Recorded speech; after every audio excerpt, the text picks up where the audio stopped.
आमतौर पर कभी कभी जो कुछ दिखता है सामने वैसा होता नहीं,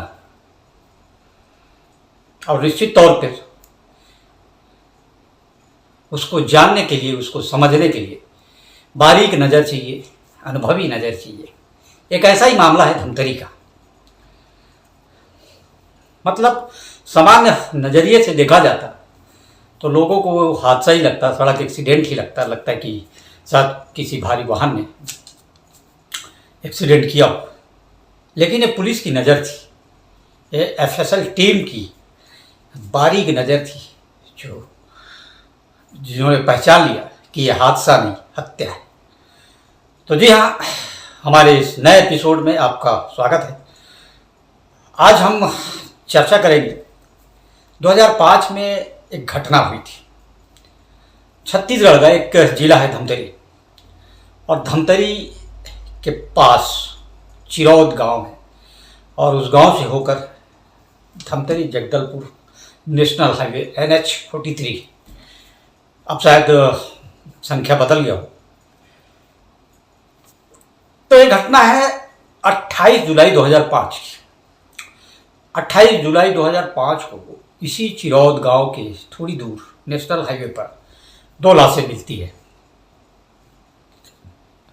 एक महिला और एक पुरुष की। रागीर धमतरी जो जिला कंट्रोल रूम में फ़ोन करके सूचना देते हैं, और धमतरी कंट्रोल रूम से गुरूर थाने को फ़ोन जाता है। गुरूर थाने की जो पुलिस रात में गश्त करके लौटी थी, फिर मौके पर भागती है। मौके पर पहुंचती है तो देखती है कि मौके पर भारी भीड़ जमा हुई है और दो लाशें पड़ी हुई। और प्रथम दृष्टया देखने से ही समझ में आ रहा था कि ये एक्सीडेंट हुआ है। दोनों साइकिल से कहीं से आ रहे होंगे और कोई ट्रक, भारी वाहन पीछे से ठोक कर इनको बाहर निकला होगा, जो सामान्य नज़रों से देखने पर ये समझ में आ रहा था। पुलिस इसी एंगल पर जांच कर रही थी, पंचनामा कर रही थी, और मृतकों के पहचानने का प्रयास कर रही थी। आसपास के लोगों से पूछा जा रहा था, रागीरों से पूछा जा रहा था, जो पास का गांव था चिरौद, वहाँ के लोगों से पूछा जा रहा था कि कोई जानता है, पहचानता है। तो काफ़ी देर तक तो पहचान नहीं हुई, लेकिन 1-2 घंटे बाद इन दोनों की पहचान हुई, और इसमें से एक था मिथिलेश शर्मा और एक संतोषी भाई। दोनों रोजी मजदूरी का काम करते थे और देर शाम रात साइकिल से घर लौटते थे। क्योंकि ये दोनों धमतरी के रहने वाले थे, आसपास पड़ोस के रहने वाले थे, तो एक साथ काम भी करते थे और एक साथ आना जाना भी करते थे। तो पहचान हो गई। अब पुलिस, जो गुरूर पुलिस, वो एक्सीडेंट का मामला मानकर पंचनामा कर और दोनों लाशों को पोस्टमार्टम के लिए भेजने की तैयारी में थी। तभी FSL forensic expert, FSL team के डॉक्टर बीपी मैथिल, स्वर्गीय अब नहीं रहे, डॉक्टर बीपी मैथिल, ये अपनी टीम के साथ मौके पर पहुंचते और बारीक मुआयना करते हैं। काफ़ी देर तक मुआयना करने के बाद वो पुलिस वालों से कहते हैं कि ये हादसा नहीं, ये सड़क एक्सीडेंट नहीं है, ये हत्या है। पुलिस वाले भी चौंक पड़ते हैं। आसपास जो मौजूद लोग हैं, जो मृतक और मृतका के परिवार वाले भी पहुंच चुके थे, वो भी चौंक पड़ते हैं कि हत्या, आखिर मिथिलेश और संतोषी की हत्या कौन करेगा। लेकिन पुलिस वाले जो है वो बताते हैं कि पूछते हैं, जिज्ञासा मन में आती है कि जो हम नहीं देख पा रहे थे वो फॉरेंसिक एक्सपर्ट ने कैसे देख लिया। तो एक इंस्पेक्टर ने उनसे पूछा, सर ये कैसे संभव हुआ, आप इसे हत्या कैसे कह सकते हैं। तो उन्होंने अपनी थ्योरी दी। उन्होंने बताया कि सड़क अगर एक्सीडेंट होता तो आसपास खून के छींटे होते, सड़क पर खून के छींटे नहीं। पुलिस वालों ने फिर गौर किया, बात सही। और जब भी आप भी देखेंगे कि एक्सीडेंट होता है तो सड़क पर रक्त बिखर जाता है, खून बिखर जाता है, और यहाँ लेकिन वैसा नहीं था। तो ये प्रथम दृष्टा फोरेंसिक एक्सपर्ट बीपी मैथिल ने जाते ही सबसे पहला चीज़ जो देखा वही देखा जो पुलिस नहीं देख पा रही थी। दूसरा, शरीर पर रगड़ के निशान नहीं थे, एक्सीडेंट होता तो आप भी गौर कीजिएगा, शरीर पर रगड़ के निशान आ जाते हैं। तो यहाँ ये दोनों चीज़ें नहीं थी। तीसरा कि जो चोट थे, मृतकों के शरीर पर जो चोट के निशान थे, वो प्रथम दृष्टया देखने से लगता था कि ये मृत्यु पूर्व, मरने के पहले की चोट है ये, है ना। दूसरी चीज, जब भी एक्सीडेंट होता है, मान लीजिए आप इस दिशा में जा रहे हैं, पीछे से आपको कोई वाहन ठोकता है और स्वाभाविक तौर से आप लंबवत गिरेंगे ऐसे, और जो लाशें पड़ी थी वो ऐसे पड़ी थी। ये सड़क जा रही है और लाशें ऐसे पड़ी है आड़ी। तो ये इन चीज़ों ने चौंकाया फॉरेंसिक एक्सपर्ट को, पुलिस वालों को। पुलिस वाले भी अब उसी नज़रिए से फिर देखने लग गए। तीसरा चीज़ था, चौथा चीज़, जो मृतका की चप्पल थी वो अलग अलग दिशा में पड़ी थी। एक चप्पल सड़क किनारे पड़ी थी और थोड़ी दूर पे पड़ी थी, 5 फीट की दूरी पर।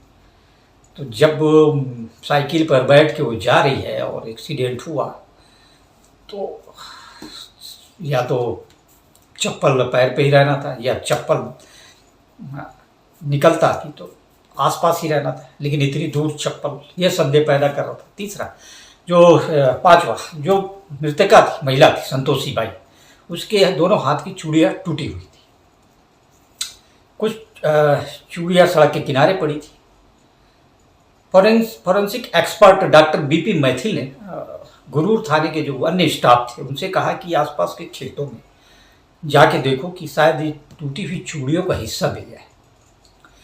पुलिस वाले सड़क के दोनों किनारे खेत की ओर सक्रिय हो गए और चूड़ियों की तलाश करने लगे। तभी एक सिपाही चिल्लाया कि सर, यहाँ कुछ टूटी हुई चूड़ियाँ हैं। बीपी मैथिल वहाँ पहुँचे तो सड़क से उन्होंने दूरी नापी खेत की, तो 10 फीट की दूरी थी। तो 10 फीट की दूरी पर चूड़ियों के टुकड़े पड़े थे। तो साफ हो गया कि ये मामला हादसा नहीं, ये सड़क एक्सीडेंट नहीं है, दोनों की हत्या करके सड़क पर फेंका गया है ताकि इसे हादसे का रूप दिया जा सके, एक्सीडेंट का रूप दिया सके। फॉरेंसिक एक्सपर्ट बीपी मैथिल तो अपना काम कर चुके थे, पुलिस को बता चुके थे कि ये एक्सीडेंट नहीं है, हत्या है। अब बाकी काम पुलिस का शुरू हुआ। पुलिस ने मामले में धारा 302 दर्ज किया और मृतकों की जो लाशें थी वो पंचनामा के बाद पोस्टमार्टम के लिए भेज दिया, धमतरी के मरचूरी में भेज दिया। पुलिस को अब क्लू की तलाश थी। इसी दौरान पुलिस को पता चला कि थोड़ी दूर पर एक ढाबा है। पुलिस को लगा कि ढाबे से कुछ क्लू मिल सकता है। पुलिस वहां पहुंची और ढाबा संचालक से पूछताछ की। तो ढाबा संचालक से पुलिस को एक क्लू मिला। उसने पुलिस को बताया कि कल रात 27 जुलाई की रात 2005 की घटना है। 27 जुलाई की रात जो मृतक है मिथिलेश शर्मा और मृतिका संतोषी बाई, इस दोनों को उसने साइकिल से धमतरी की ओर जाते देखा। तो तय हो गया था और दोनों रोज काम के बाद साइकिल से वापस जाते थे। उसके बाद ढाबा संचालक ने एक और चीज बताई। उसने कहा कि साहब, कुछ लड़के हैं धमतरी के जो यहाँ शराब पी रहे थे और जब मिथिलेश और संतोषी इस रास्ते से गुजरे तो थोड़ी देर बाद वो लड़के भी उनके, मुझे ऐसा लग रहा है कि उनके पीछे गए। ये पुलिस के लिए काफ़ी बड़ा सबूत था, बड़ा क्लू था।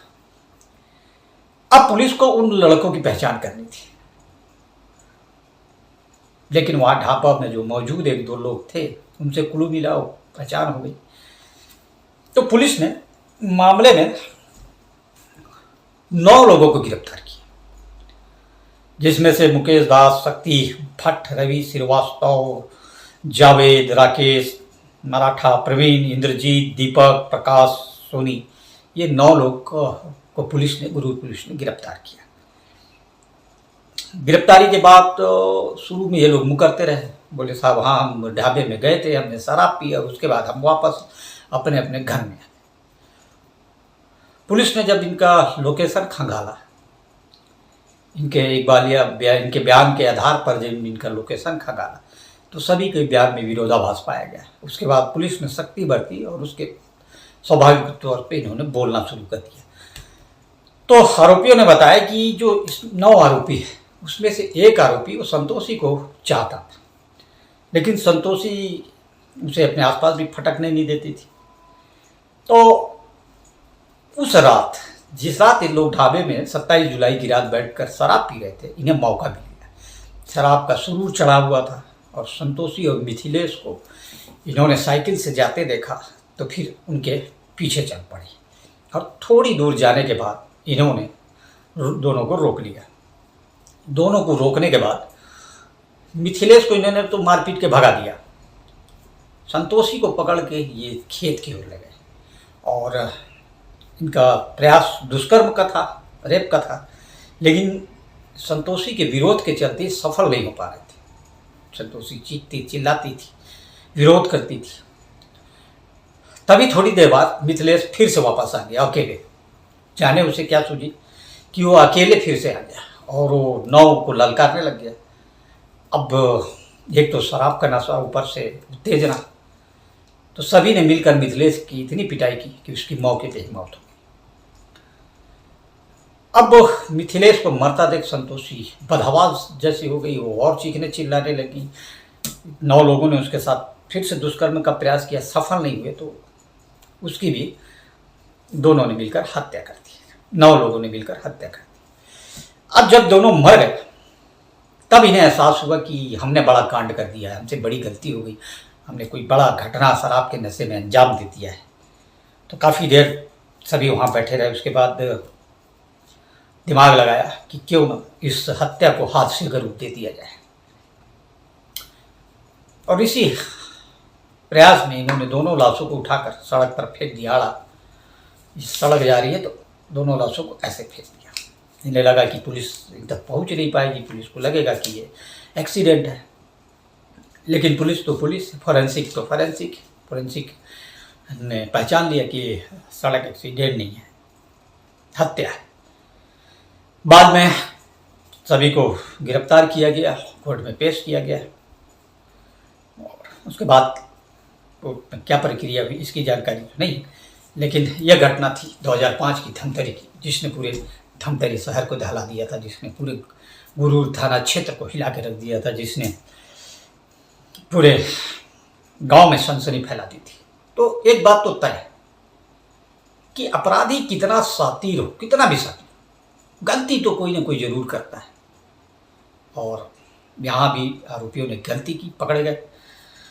तो ये थी छत्तीसगढ़ के धमतरी जिले के ग्राम चिरौत की घटना, गुरूर थाने के अंतर्गत जो आता है। और हमारी क्राइम की स्टोरी आपको कैसी लगी कमेंट बॉक्स में ज़रूर बताइए, और इस तरह की स्टोरी सुनने के लिए हमारे चैनल को लाइक शेयर और सब्सक्राइब जरूर करें। तब तक के लिए नमस्कार।